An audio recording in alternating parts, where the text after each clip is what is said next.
Let's do a review of these headphones.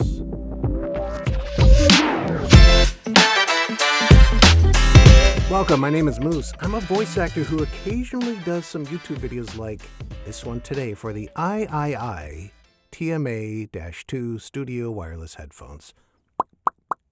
And it's pronounced III, not AI. I know that because I asked the manufacturer. And now I know what you're thinking. Geez, another headphone review video. And I swear I'm not just doing headphone review videos on this channel. It just kind of worked out that way. Trust me, there's more to come that aren't headphones. Quick note, these were not provided to me by III. I did get a little discount on them from the manufacturer, but all words and opinions are strictly my own. I bought these with my own money. In the meantime, let's take a look at these cans, shall we? These are the wireless and wired, that's a wire, cable, headphones that not only do Bluetooth connection, but they have their own proprietary wireless connection. More on that in a moment. First, though, let's talk about how they sound, how they fit, the function, then I'll give you my final take on these headphones. Let's hear some noise. First up, sound. They sound great, actually. Nice flat response as they're tuned for sound reference in the studio. One thing I noticed when listening with a wired connection is that there's a little bit of a boost in the mids. Nothing really noticeable, but my ears did pick up on that. Also, when using the III W+ proprietary wireless connection, there's a little bit of a bump in the bass. Again, a little bit, not a lot. So to clarify, wired equals a little more mid, which I'm not hating on that. I'm okay. W+ link wireless equals a little bit more bass. Wired equals mid, W+ a little more bass. But again, neither of those is deal breakers or even significantly noticeable, just something to be aware of. I did not notice any scoops in any frequencies when using Bluetooth, but that might just be because of you're typically going to get a lesser quality sound in Bluetooth, so discerning that stuff, it's not that easy. I suppose if there were massive jumps in sound quality in the wired and proprietary connections, you'd probably notice that in the Bluetooth as well. But I digress. Let's move on to the fit.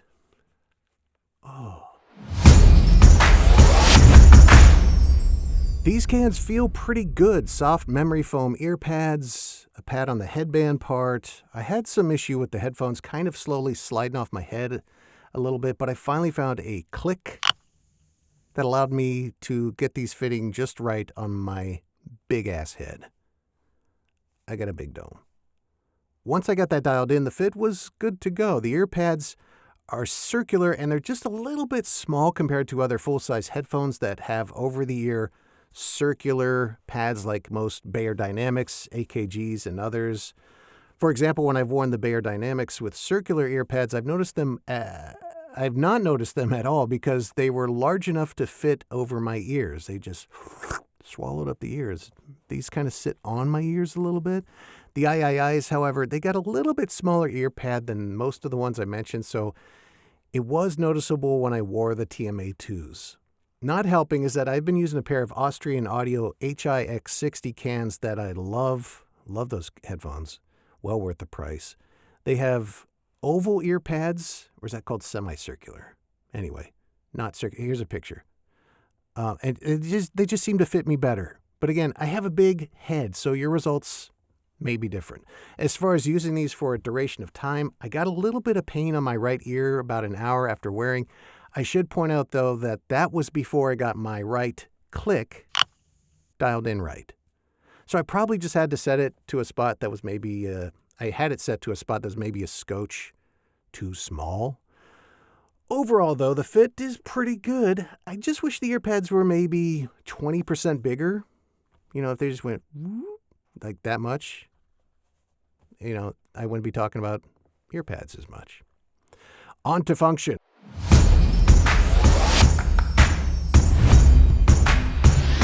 So these cans come with 3 different ways to connect to sound. The first is the wired 3/8 inch with 1/4 inch adapter function, the kind that's been around like forever.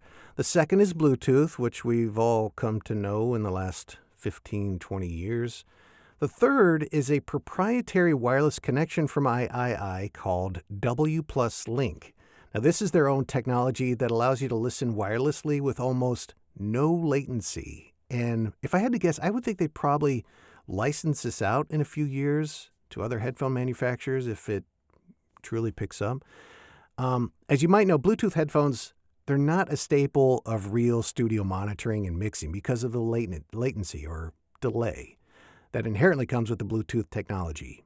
III have tried to fix that with this little dongle that plugs into your source just like any other headphone cable and then connects to the TMA2s wirelessly. The effect, honestly, is pretty good.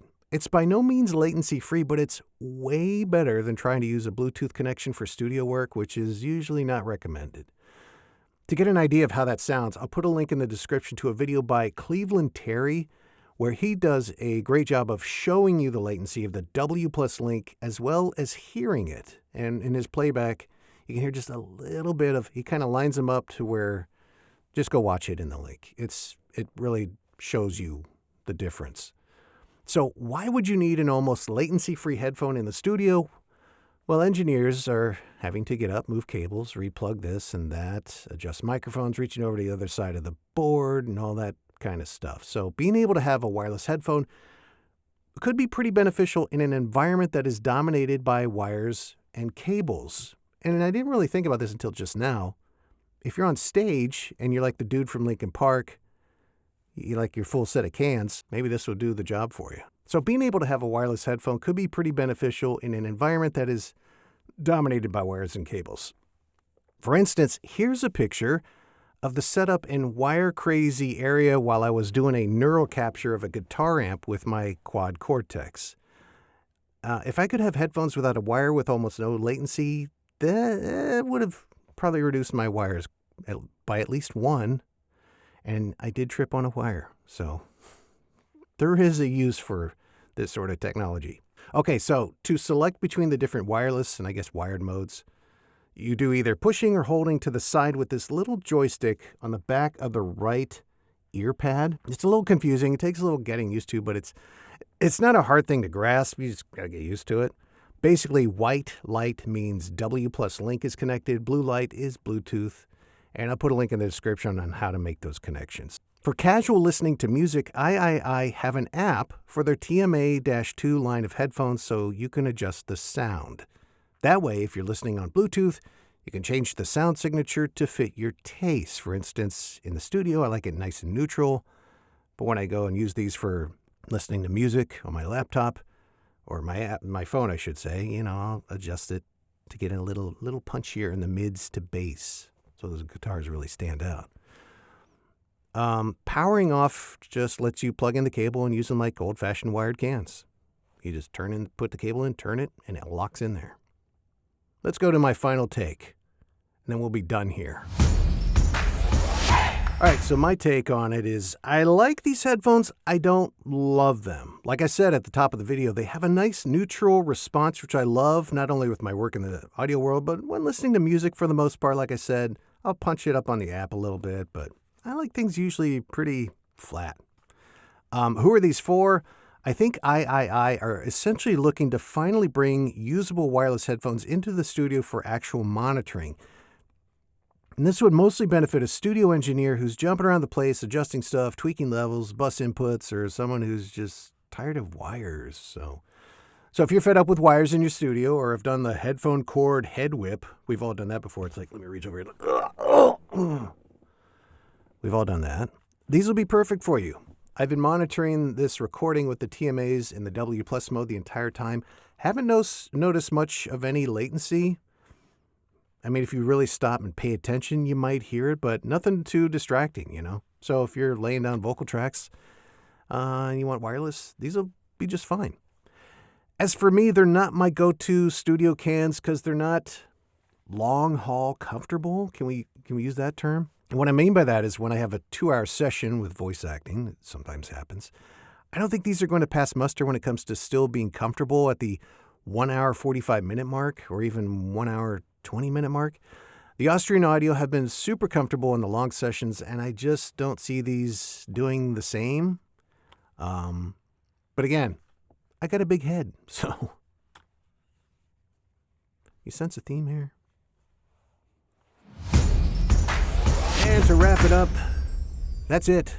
There's my take on the III TMA-2 Studio Wireless. Now, they have a few variations of the TMA headphone series, but these were the most relevant to what I do, so if you're a club DJ, you might check on YouTube for a review of the TMA that is built for that type of purpose. All right, so until next time, my name is Moose. I'm a voice actor. Please check out my work at moosevoice.com. You can also see some of my work right here on this YouTube channel. Please subscribe and give me a thumbs up. Plop a comment down there for me. And until next time, to quote Ted, be safe, have fun. I love you.